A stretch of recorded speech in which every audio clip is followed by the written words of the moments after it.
And a very good evening to you. I'm Sophia Cambridge with this Sunday, August 13th edition of the CBC Evening News. In our top story tonight, an Anglican cleric believes that gun violence in Barbados can only be stamped out if the public mounts a united battle against the scourge. The rector of the St. Matthias Anglican Church, the Reverend Hugh Sandiford, made the comments as he delivered the sermon at the 38th anniversary service of the Barbados Defence Force. Like the BDF, he says the public needs to unite as a team in order to bring an end to the scourge which first raised its head over 20 years ago. Our appeal to meet force with force will not solve the problem.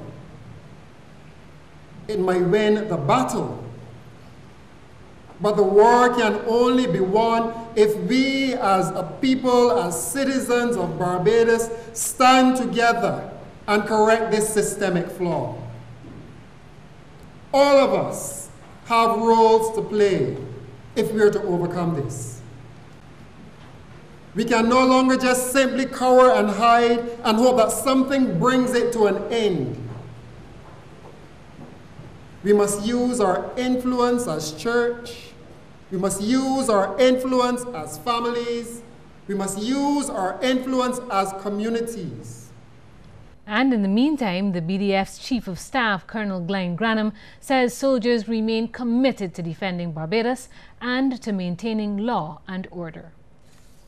In recent times, the landscape of our precious island has been plagued by the deviancy of groups who seek to destabilize the peace and tranquility of our nation, to tarnish this gem of the Caribbean. The Barbados Defence Force shall be resolute in our operations to defend this country and support our national development.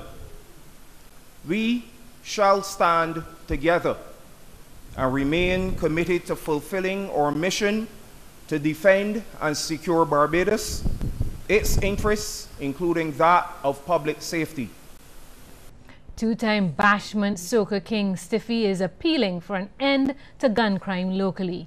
He says the recent incidents only paint Barbados in a negative light and have brought pain to several families. His comments came on the sidelines of his Victory motorcade, which moved through several St. Peter and St. Lucie districts this afternoon. I just want you to do better as a people because the world watching. Everybody want to get a part of Barbadian culture. They want to feel Barbados voice. They want to feel crop over, and it don't look good if we just portray this don't care attitude, this selflessness, and this badness, as I would call it, towards one another. We really can't appreciate that nor accept that going on in the future for sure. So, with that being said, we need to think, we need to wise up, and we need to look out for our one another. Be a brother's keeper again. Let Barbados come back to the state where people know as a country with smiles and, you know, fun-loving. And in more commentary on crime, Director of Youth Cleviston Hunt says people should not label Barbados as a war zone because of a few criminal incidents. He says statistics will show that the island maintains a stable crime rate still. His comments came at the International Youth Day 2017 multi-faith service. The theme was Youth Building Peace. The Director of Youth also says a youth development policy is being implemented to help young people to reconnect to some of the more traditional systems of value. He also says young people must be careful how they use social media. We have to deal with the internet also too from the point of view. I think if you listen to this lady's song this year, I think it was a very true song. Virtually Donella, you know that song that she sang this year? Yeah.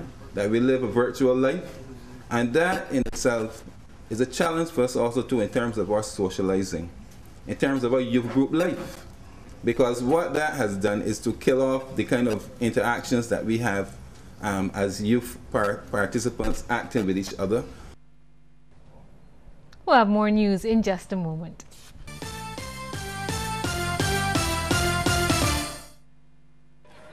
Excuse me, listen, I hear something about this comedy show. What really is? It's all about Carrie Festa 2017!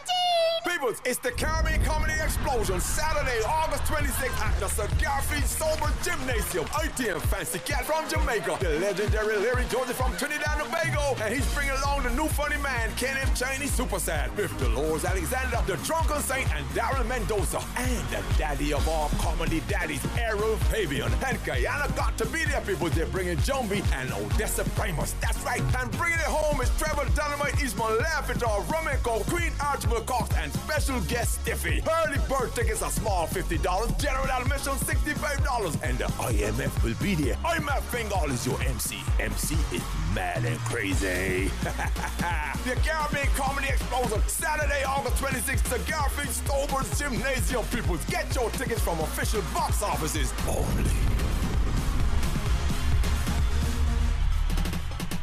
The People's Business gets to the heart of the matter every Sunday at 8:05 p.m.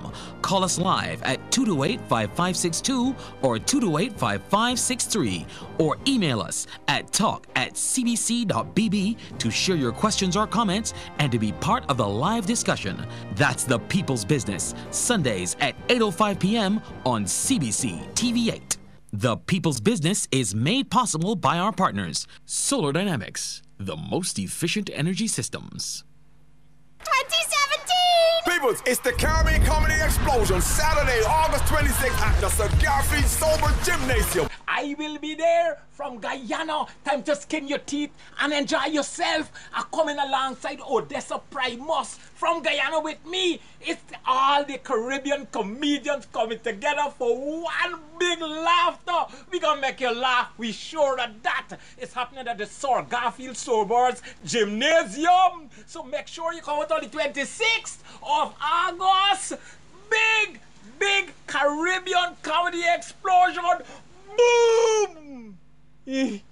Saturday, August 26th, the Garfield Stolber's Gymnasium, people. Get your tickets from official box offices only.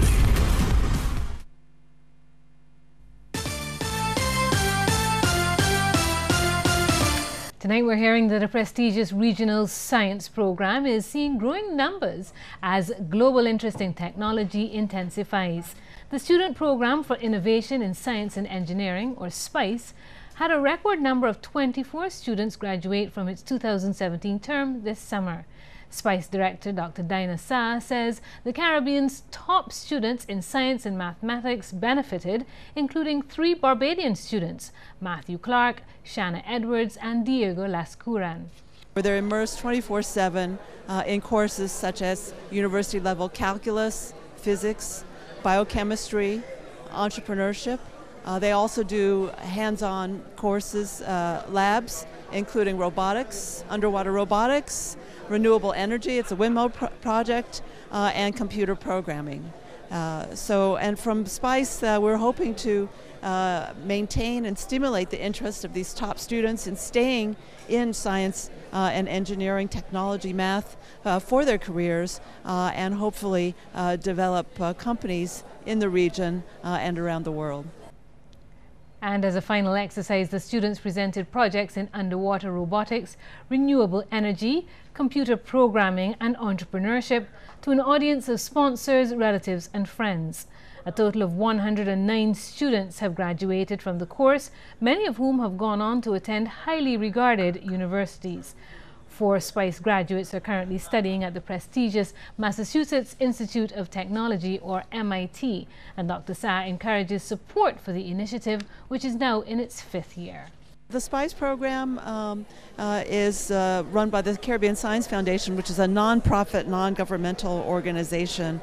It costs approximately US $6,000 per student for their participation in the program, and all of the support is from institutional organizations and individual donors. We, of course, welcome any and all support, not only from the region but abroad for this program. CaribbeanScience.org. And the sports package is just ahead with Sean Green.